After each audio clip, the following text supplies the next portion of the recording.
Bart Helmholt van Burgum is op het Nederlands kampioenschap sterkste man als tweede eindigen in de klasse onder 104 kilo. In het WTC in Ljouwert verbaasde oud-vierlepper Freun en Fijon toch liefst 3 van de 400 delen winnend uit te sluiten.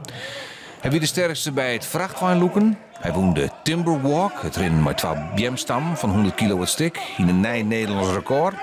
En hij werd de vlugste bij het slotonderdeel, de 5 chin opladen van 110 kilo oprennend naar 170 kilo. De Maaibleu Helmholt viervoudig Nederlands kampioen Gijs Boeien voor. De titel ging naar Werner van Althuis in Baarn. Die scoorde gemiddeld krek beter als Helmholt. Maar de Burgum kan waarom zijn op een tegenslagen debuut. Ja, dat had ik van tevoren net verwachten. Wel op hoop natuurlijk voor vochten.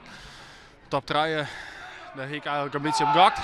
Maar dan moest wel alles mee zetten. Nou, alles zit je net helemaal mee. Hij gewoon iets te volle verspillen. BMW is gewoon nog steeds ondermaats. En dat wordt mijn winterprojectje. Maar als dan 3 onderdelen winst, ja, dan is het dan het tweede. Kunnen de bekerwinnaars straks even bij elkaar en aan de andere deelnemers er even achter.